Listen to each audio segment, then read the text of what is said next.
Demain, l'entreprise sera-t-elle contributive? C'est le thème de notre débat du jour. Pour en parler, deux invités. Céline Puf-Ardichvili, directrice générale et partenaire de l'agence d'ERP Lookchart. Pourtant, on se connaît un peu, donc bonjour et merci d'être avec nous. Merci, Émilie. Bienvenue à vous. Et nous avons un autre habitué, d'ailleurs, de l'émission. C'est Fabrice Bonifay, qui est directeur QSE et développement durable du groupe Bouygues et qui est également président du C3D, le Collège des directeurs du développement durable. Merci à tous les deux d'être avec nous. Je précise que Céline, vous êtes également la cofondatrice du blog Entreprise contributive. D'ailleurs, qu'est-ce que c'est l'entreprise contributive, Fabrice? C'est moi qui commence. Ouais. On a petit rapide en face. Voilà. Dans ce monsieur, c'est les filles qui commencent. Bon, Ok, d'accord. Allez, Céline. Allez, Céline, allez. Mais moi, je la décrirais comme une entreprise qui ne se contente pas de réduire ses impacts négatifs, mais qui proactivement décide de régénérer l'état de la planète comme l'homme, parce que tout simplement, on est un petit peu nombreux et qu'il va falloir prendre le taureau par les cornes. Alors, avec Fabrice, effectivement, on a ouvert un blog pour essayer de faire contribuer les gens au sujet de l'entreprise contributive. On est heureusement nombreux à réfléchir et à essayer d'agir à notre échelle, de l'intérieur en entreprise. Et on s'est dit, tiens, si l'entreprise contributive avait un blason, un logo, une image forte, ça serait quoi? Il y a 4 oiseaux dans le blason de l'entreprise contributive. Je te l'enverrai si tu veux. Oui. Il y a... Alors, la liste des oiseaux? Il y a un phénix, parce que l'entreprise contributive doit réinventer son modèle avant que ça ne chauffe trop. Il y a un colibri, parce qu'elle doit faire sa part. Il y a une colombe, parce qu'au bout, si on ne fait pas ce qu'il y a à faire, il n'y a pas forcément la paix. Donc là, on pense à paix sociale, mais parlons de la paix tout court. Et il y a aussi un dindon. Pourquoi un dindon? Parce que l'entreprise contributive, elle a les pieds sur terre. Il faut bien qu'elle fasse du profit pour exister. Et il y a un oiseau qui n'y a pas du tout sur le blason de l'entreprise contributive. Il n'y a pas d'autruche, parce qu'on ne va pas pouvoir se planquer. D'accord. Fabrice, c'est juste une entreprise qui fait de la RSE, qui est préoccupée par ses impacts. Non, enfin, la RSE, c'est juste une posture défensive. La RSE, c'est j'essaye de rendre compte de mes impacts. D'accord. J'essaye de les diminuer, mais il n'y a pas véritablement de vocation à changer le modèle. Alors que l'entreprise contributive veut changer son modèle. C'est pas faire mieux ce que j'ai toujours fait, c'est faire différemment, c'est faire autrement. Et donc pour ça, il y a cinq approches d'entreprise contributive. C'est-à-dire, voilà, je prends les faits scientifiques comme la donnée d'entrée de ma stratégie. Voilà, les scientifiques nous disent aujourd'hui, si on dépasse 430 ppm de CO2 dans l'atmosphère, la planète sera invivable. Donc, comment avoir une économie viable sur une planète invivable? Et ça, c'est pas pour 2100, c'est pour 2030 ou 2050.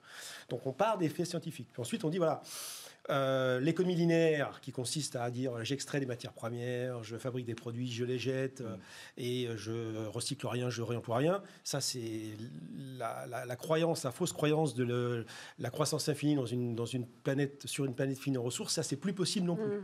Donc, on propose un nouveau modèle d'affaires qui est bien sûr beaucoup plus basé sur l'usage. C'est-à-dire, je propose à mes clients des produits, mais je ne leur vends pas les produits. Donc, on n'est plus dans l'économie de la possession, on est dans l'économie de l'usage. Je fais en sorte que les produits durent le plus longtemps possible, soient réparables, etc. Et je vends l'usage de ces produits.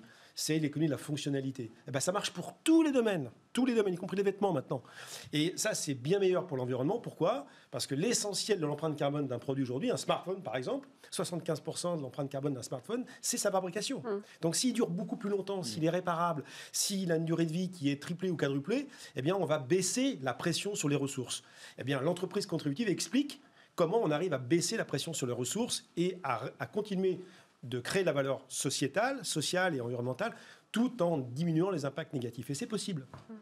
Mais c'est compliqué, j'imagine. Et puis ça peut être un travail de longue haleine, de longue durée. Le 25 février dernier, avec le MEDEF et l'Observatoire de la responsabilité sociétale des entreprises, vous avez organisé un colloque sur ce thème de l'entreprise contributive. C'est vous qui l'animiez d'ailleurs, Céline. Comment on pourrait prendre l'exemple de Bouygues, mais d'autres grands groupes, comment on les fait comme ça basculer leur centre de gravité, leur ambition, leur stratégie? C'est un travail de longue haleine. Oui, on en voit qui essayent de basculer. Déjà, il faut l'honnêteté de regarder un peu sur le long terme, de regarder ces impacts où ils sont, et ils sont pas forcément, ils sont ici, chez nous. Il y a l'emploi, il y a les chaînes de production, etc. Mais ils sont surtout loin, ailleurs. Donc, il faut avoir Oui, parce qu'on peut exporter notre pollution d'une certaine façon en la faisant faire ailleurs. Il faut regarder en face nos émissions de GES notamment, mais aussi nos impacts sociétaux. Si on fait ce travail et on se demande où sont nos impacts, alors on essaye d'agir. Des grands groupes sont en transformation. On a Carrefour avec Act for Food et qui se dit tiens, mon impact dans ma chaîne, mon impact dans le local, mon impact dans le plastique, etc. Donc essaye avec des start-up ou des entreprises qui ont des idées, essaye d'intégrer ça. Donc on les voit intégrer du Loop pour la consigne, du Phoenix ou pour lutter contre les déchets et le gaspillage alimentaire. C'est les premiers à avoir travaillé avec C'est qui le patron pour rétablir un équilibre avec les producteurs. Donc c'est ça. Mais on ne peut pas se contenter de cosmétiques. Ça c'est sûr. Donc, Fabrice Bonifay, il n'y a pas un mode d'emploi pour tout le monde. C'est aussi qu'il y a quand même des grands principes, ceux que vous énoncez tout à l'heure. La première chose à faire, si on veut vraiment que les choses évoluent, c'est la meilleure façon d'agir, c'est de comprendre. Donc il y a quand même une nécessaire pédagogie de l'action avant l'action. Donc on passe beaucoup de temps, nous, et j'ai passé beaucoup de temps à faire du prêche dans l'entreprise pour expliquer la différence entre 1 et 1000, les enjeux de long terme, la relation entre les gaz à effet de serre et l'économie, la corrélation complète qu'il y a entre notre capacité à produire l'énergie et à créer de la valeur business. Donc, et on voit bien que tant qu'on n'a pas compris ces ordres de grandeur, on ne peut pas comprendre l'effort qui va être nécessaire pour changer de paradigme de business. Et heureusement, il y a des patrons qui aujourd'hui ont compris. Et un escalier, ça se balaye par le haut, comme je dis souvent. Donc, si tant que le patron n'a pas compris, le conseil d'administration n'a pas compris, c'était difficile d'agir. Puis ensuite, il faut des méthodes. Parce qu'un but sans méthode est un non-sens. Il faut une méthode de management différente, qui consiste en fait à libérer les énergies internes de l'entreprise, parce qu'il va falloir qu'on innove à tous les étages, innover sur les modèles économiques, innover sur les produits, innover sur la commercialisation. Il va falloir mettre en place une nouvelle métrique de la performance. Alors, c'est une nouvelle comptabilité de la performance. Ben oui. Parce qu'on a la comptabilité du triple capital, de dire, voilà, aujourd'hui, on utilise les ressources naturelles comme des actifs au bilan, mais on ne les compte pas au passif. Donc, c'est facile de gagner de l'argent aujourd'hui en exploitant sans vergogne toutes les ressources. Et c'est-à-dire, les entreprises qui gagnent le plus d'argent aujourd'hui sont les entreprises qui polluent le plus. C'est quand même un non-sens. Donc ce serait bien qu'on puisse mettre au passif du bilan des provisions, des investissements pour régénérer les ressources naturelles et que ça compte dans le bilan de résultat, dans le compte de résultat. Donc nous, au C3D, on milite pour l'adoption de cette nouvelle façon de compter la valeur. Et puis après, il faut aussi être un peu lucide. On ne va pas continuer d'avoir les mêmes niveaux de rentabilité dans les années qui viennent, c'est pas vrai. Donc il faut tenir un discours de vérité aux actionnaires et dire voilà, soit vous nous demandez de continuer de gagner beaucoup et ça va s'arrêter très vite, ou de gagner un peu moins pour que ça dure beaucoup plus longtemps. C'est un choix de société. Donc toutes les entreprises peuvent s'y mettre. C'est à la portée de toutes les entreprises. C'est à la portée de toutes les entreprises. D'ailleurs, on est en train d'écrire un ouvrage avec Céline qui expliquera comment des entreprises pionnières, et certaines font ça depuis 25 ans, arrivent à gagner de l'argent. Pocheco, Interface, il y en a plein. On les cite dans le chapitre 3 du bouquin.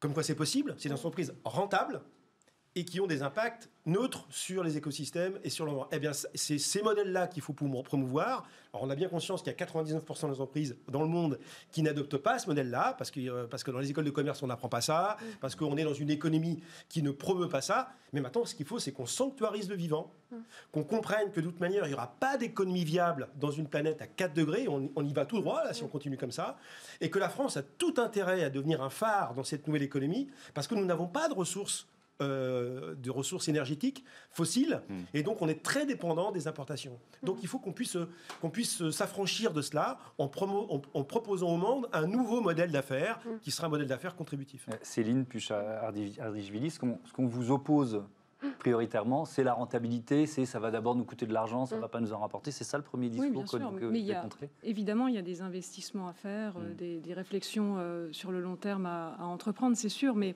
ce qu'on constate, c'est qu'il y a un mouvement réel. On parle du consommateur, du citoyen, de l'étudiant. En réalité, on est une seule personne. On est un citoyen qui consomme, qui a fait des études, qui en refait, qui travaille, etc. Et on a tous besoin de cohérence. Et c'est ce mouvement-là qui va amorcer la pompe avec les entreprises pionnières, évidemment, qui vont démontrer leur rentabilité. Et ça va créer une EOLA. Si vous avez les fameux 10% pour faire levier, ils existent. Là, il y a quelques jours, il y a un syndicat qui vient de se créer pour agir de l'intérieur et que les salariés donnent de la voix. Il y a, pour un réveil écologique, 32 000 étudiants de 400 universités et écoles qui exigent d'aller travailler dans une entreprise qui prend ces impacts-là en compte. Donc on voit que de l'intérieur, ça commence à bouger. Et puis après, vous avez des Change Now qui réunissent tous ces écosystèmes et qui les font échanger avec des entreprises plus traditionnelles, finalement, qui se posent des questions et qui ont envie de trouver des solutions. Donc on n'a pas dit que ce serait facile.